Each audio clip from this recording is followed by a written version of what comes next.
there everyone, welcome back to James Redmond TV. Welcome, let me put my glasses, let me start that again. Right, hello there guys, welcome back to James Redmond TV, and I am the Irish version of James Redmond, and I am going to be doing a lot of stuff for you today. Yeah mate, that was not also going to be my intro. Right, hello there everyone, welcome back to James Redmond TV. For some reason it took me 3 goes to do the intro today, so hello. Welcome back to another Redmond Roundup where we're going to be discussing a few different things. And the topic today is going to be Jude Bellingham. Yay! And I can hear the group in the background of people talking like, why are we talking about Jude Bellingham, this, that? Because we all know that we're getting him. Let me know in the comments down below, yes or no, we getting Jude Bellingham, because it is an interesting one. I do think we are the front runners, that's what all the reports are saying, but we're not here to talk about news. In fact, it's a conversation, it's a debate, it's a discussion. You know that I am famous for not only the Mane video, but playing devil's advocate. I always try and look at the other side of the coin, because I know not only I can be wrong on a regular basis, but I know the majority can be wrong on a regular basis. And a lot of the perception of what Jude Bellingham would mean to Liverpool is the ultimate superstar, the next Steven Gerrard, the man to take us through games and win us league titles. Because people are talking about, yeah, if we get Jude, we're fine, but they're not taking into consideration the other 2 or 3 or 4 midfielders. But let's say we do get those other options. Is Jude still the man to be the future of the midfield, to the point where he'd be the main man if he was to have that Steven Gerrard effect? I want to have that conversation. You'll know about a few comparisons that's being made to Steven Gerrard, but at this age. And one notion that I agree with, let me know if you agree with it as well, it's the idea that Steven Gerrard, at this age, what Jude Bellingham is now, which is 19, I believe, or 18 maybe, is not as good as what Jude Bellingham is now. So Gerrard at 18 or 19 is not as good as Jude Bellingham at 18 or 19. Therefore, Jude Bellingham, we need to go and get him. And maybe you're right, because let's look at the Dortmund team. He's one of the main men at the moment. He's the one who gets them big goal-scoring goals in the Champions League. Who else done that, by the way? Steven Gerrard. To a degree, you can understand the comparison, because also Bellingham, good at shooting, decent passer, but not really a tremendously amazing dribbler. Decent dribbler, don't get me wrong, I think he probably has slightly better technique than Gerrard when it came to the dribbling side of things. But it's about the mentality. And one thing that I want to say when you're comparing him to Steven Gerrard is just be very, very careful. And I understand the comparison is specifically Gerrard at that age, and Gerrard weren't doing at that age what Jude Bellingham is doing. People mention Jude Bellingham in the conversations of the man who's going to take Liverpool back to Champions League final. Well, we were in a Champions League final last year, but winning trophies on a regular basis, and he's going to be the main man. The one thing I want to be very cautious of comparing him to Steven Gerrard is the expectations that brings with Jude Bellingham when he comes to the club.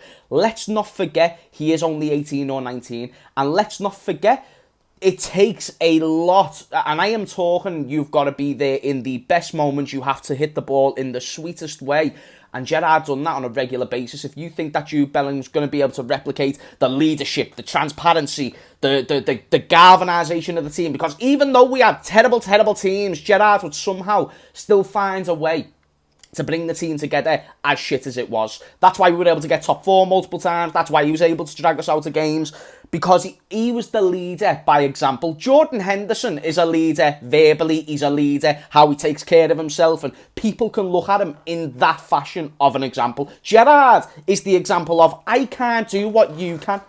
I can't do what Steven Gerrard can. Emre Can can't do what Steven Gerrard can. And Anichebe can't do what Steven Gerrard can. And that's not a downgrade on Anichebe or Emre Can, the most 2 random examples that I could have gave you. No one can do what Steven Gerrard did. Very few people could do what Steven Gerrard did, because I'm sure you'll find names and clips and, oh, this guy did it first. You know, like the Pele guy. Pele did it first. So it's an interesting conversation.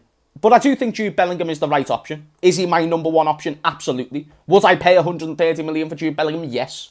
And is all that because of the possibility he could be better than Steven Gerrard? Absolutely.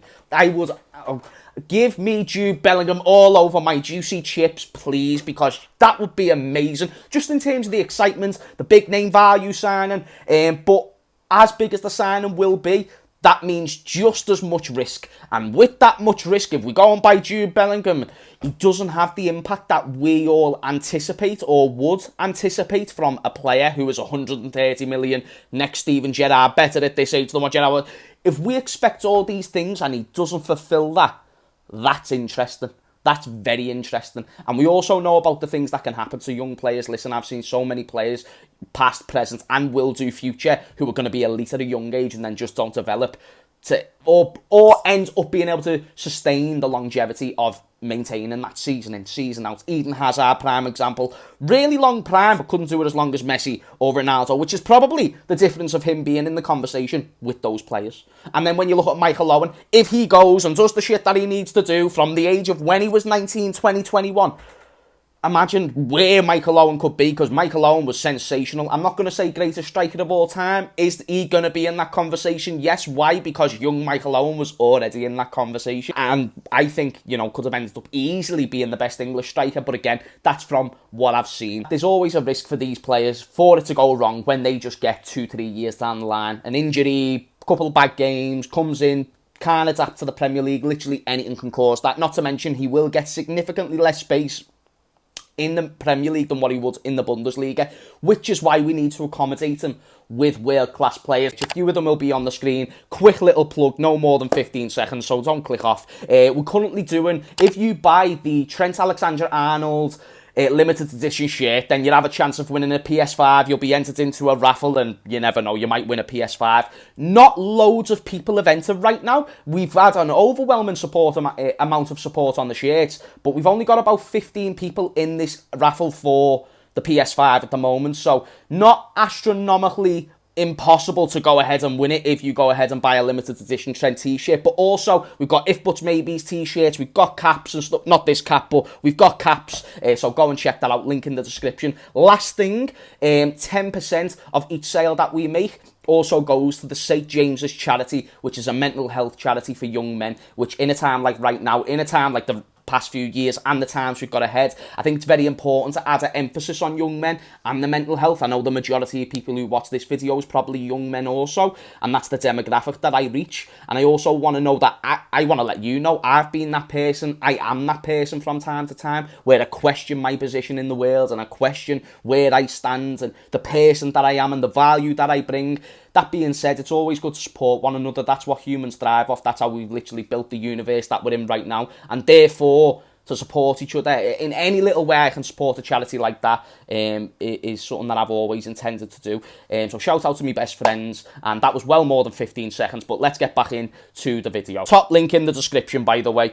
So the first comment, I was talking about Tyler Morton on my last video, so shout out to Ginger96 or Ginge96. He says Tyler Morton has been performing quite impressively. He's played very close to every minute since he joined Blackburn Rovers.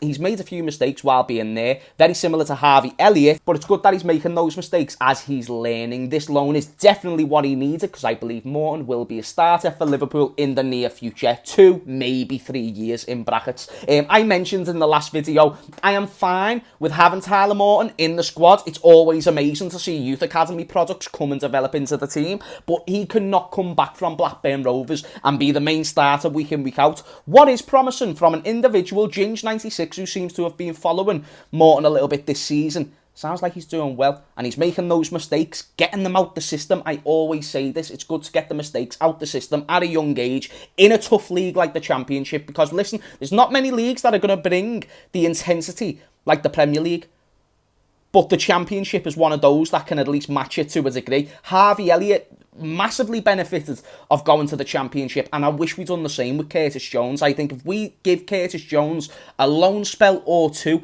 and I still wouldn't be opposed to even loaning him out to Blackburn, or some Blackburn have this little deal going on, give them Curtis and just let him play a full season of men's football, and then in a couple of seasons you can have Curtis, you can have Tyler Morton like Ginge said, and then you've got a beautiful balance of homegrown talent through the academy. Whether you sell them, whether you keep them, it doesn't matter. Homegrown talent is nothing but good. It also allows free spaces in the other squad because you can only have a certain amount of everything. But let me know what you think about that, because Curtis Jones has never played a full season of first team football, never in his whole career. He came through the academy, he's never broke into the Liverpool first team, he's never been out on loan, therefore he's never had a full season of men's football. Whereas Harvey's had that, saw good results. Morton apparently was seeing good results. let's see what happens if he falls into the same category. Also, shout out to Connor Bradley. He's got 6 goals at right back this season for Bolton. What's up with us and right backs? Nico Williams ended up being decent. Trent's the best right back in the world. Furthermore, you've got Connor Bradley now doing bits. Calvin Ramsey looks like he's got 5-star skill moves. Whether we keep Bradley or not, it's a good thing that he's getting those goals. Because that's 10, 15 million to add on to the transfer budget if we're not looking on keeping him. Which I don't think we would. Trent, Calvin Ramsey, don't know. But maybe he could prove to get into the team. I always love a little bit of youth team talk, I'm not going to lie. But let's get into the next comment. Yes, Redmond. Shout out to Muller FC. What do you think about Mohamed Kudus? I think he's the man we should go for. Watched his interview for Ajax. He explains Thiago Alcantara is his idol, ? He looks quality, doesn't stop running up and down the midfield, and I think we have a good chance of grabbing him. I think if we wanted Kudus, we could definitely go and get Kudus. Do you want me to tell you why it doesn't make sense too much though? Because we've got Harvey, similar type of player. We've got Fabio Carvalho, similar type of player. Kudus is versatile. He can play in the midfield and he can play on the wings. He can give a go in the central positions, which I'm sure if we gave that position to Harvey or Fabio, they could maybe do a job as well. And they're much younger. I don't think it's worth going out and buying a player for 30, 40 million when, yes, he's really, really good. But Harvey Elliott has the potential to be really, really good. Fabio Carvalho has the potential to be really, really good. I don't think Kudus is going to be worth the 30, 40, 50 million that we would have to spend when we've got other positions. That is such a priority. So as much as I would like Kudus, I would prefer Bellingham. I would prefer Fernandes. I would prefer the more well-rounded midfielders who are going to come in this team, accommodate the Thiago Alcantaras that apparently is Kudus' idol. Because we need that cover, and the squad depth isn't great at the moment, and Tyler Morton coming back will be helpful. Curtis Jones hopefully stepping up in performance will be helpful. That being said, I don't know if Kudus, a more attacking option when we're lacking in those defensive options, will be the main man. But would I be opposed to signing him? Not really. It just wouldn't be my number one choice. But shout out to Muller FC. Anyway, guys, thank you for tuning into this video. This was the whole Jude Bellingham stuff, answering your comments. One more reminder. If you do buy a shirt, any shirt for that matter, the Trent Alexander-Arnold want us to enter the PS5 giveaway. Any product that you purchase off the website will 10% of that will go towards St. James's mental health charity for young men. So yeah, please do get involved with that. Even just give it a look. The link will be in the description. Please do leave a comment, and again, you might get answered in the next one. I would have done more comments, but this video's going on for ages. So yeah, guys, thank you for tuning in, and I will see you beautiful people in a bizzle. See you later.